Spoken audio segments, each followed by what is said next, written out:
Alright, hello YouTube viewers, I am the Warhawk 2000, and this is my first, my first gameplay commentary of the Uncharted 3 multiplayer beta. Let me fast forwarding this part right here, just because of the fact I don't even know what I was doing, I was just away from the controller for a minute. Anyway, back. So yeah, I have to say, I've played the Uncharted 3 beta.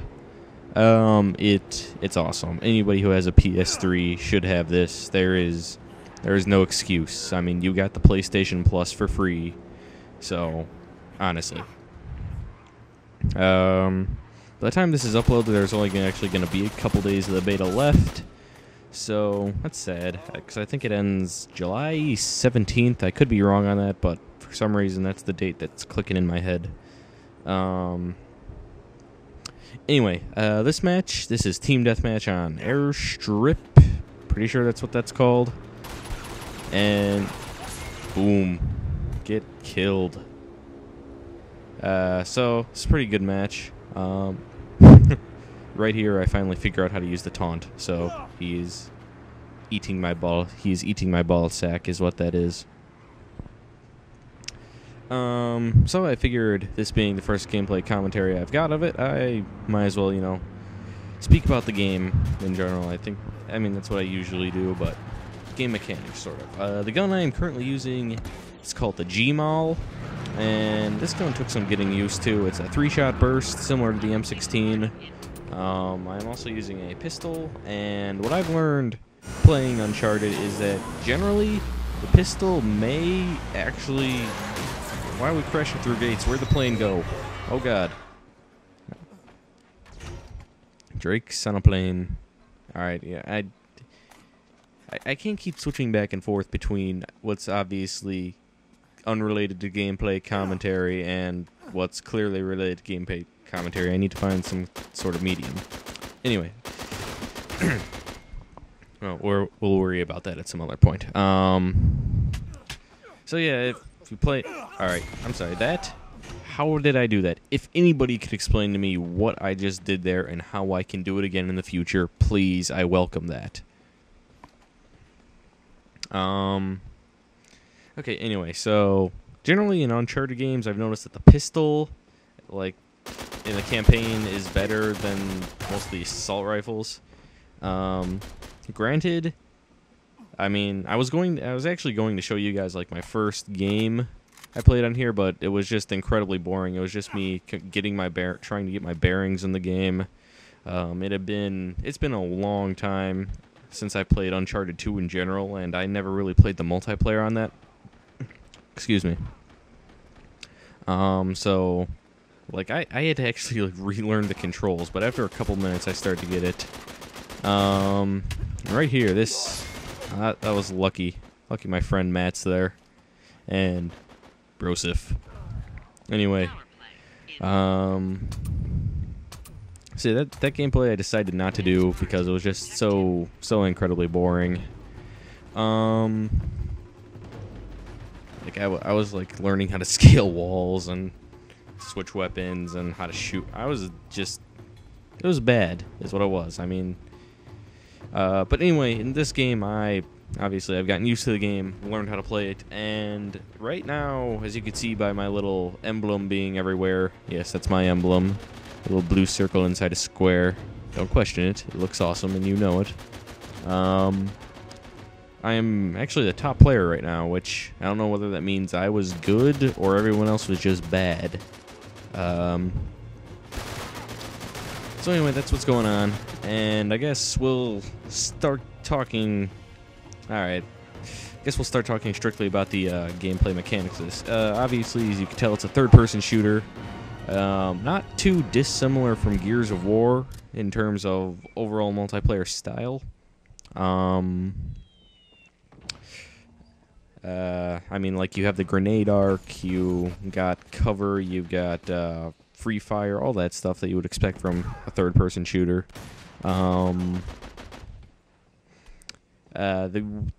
There is also a perk system, like Call of Duty, but it's pretty weird, actually. I mean, obviously this is beta, so I have to assume that there will be more perks when the game comes out. But the perks they have in here now are kind of weird. Like, the one I have equipped, I think it's called Exposed or something. What it does is it almost acts as a kill cam and lets me see where my enemy moves after he's killed me. So, yeah, I mean, I don't know why that has to be a perk, but anyway, and you only get 2 perk slots unless you choose a perk that gives you an extra perk slot. I'm pretty sure there's one of those. Fast forwarding through there again, I was changing some buttons. So yeah, I don't know. I mean, I haven't actually delved too deep into it. At this point, I'm only like a rank 7 or something. So, I mean, not too much to be proud of, but don't play this game that often either. So yeah, there's a perk system, and also I have to assume that there are going to be more than just 4 available weapons for you to choose from. Yeah, get RPG'd. Okay, well, I guess while we're on the topic of this, you saw I just pulled out an RPG, annihilated some guys, and I had a green glowing light around me. That is a kickback and is essentially the equivalent to a kill streak, except it works more almost like Homefront, and, oh, first death of the game, right there. I'm sad. Anyway, kill streak kind of works similar to Homefront, where it doesn't require you to actually get kills, but you just have to get certain medals. And you get medals just by doing the most random things. Like, I think I'm about to, well, maybe not, but I mean, killing 2-3 people in a row, using melee combat, and just some of the things that you'll obviously do if you're actually actively playing the game. So anyway, you accumulate enough medals and you get to use a kickback. And the one I have equipped is an RPG. I know there are some others that make you run faster, and I think there's even one that's an insect swarm, which I can imagine it's like the dogs from Call of Duty World at War. I've never actually experienced it before, but that's just what I would expect it to be. Beyond that, I mean, not actually too much to talk about in regards to this game. This map right here, actually, Airstrip's got to be my favorite map. I don't know why, I just really love it. Aside from Yemen, and I'll show you Yemen in another video. Yemen is basically, it's a sniper's dream map, and that didn't get released until after this game. It came out like a week after this particular game I played. And I don't know, if you notice up there, the sun is up, or that sun emblem. I'm no longer the top player; somebody else is. And yes, that will just like spontaneously change throughout the game. So you know, that's a cool little feature. Okay, I think a while ago I was actually talking about weapons. So anyway, I have to imagine that there will be more weapons available in the actual game, because right now you only have 4 to choose off from the get-go, or 3 to choose from the get-go, and then 1 you unlock after gaining so many levels. Off the bat, you have the Gmaul, the AK-47, and the Dragon Sniper, or Dragunov if you've played Call of Duty. And another Brosif.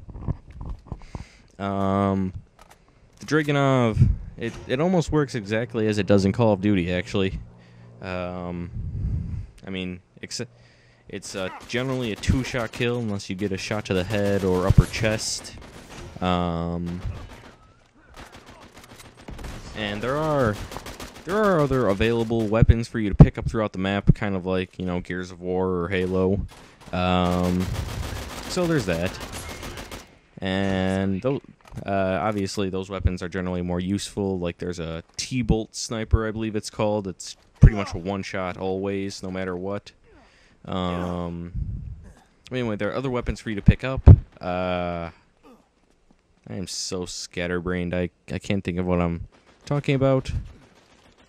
I know I was talking about weapons, but I think I pretty much said all I needed to say about that. Talk about the perks.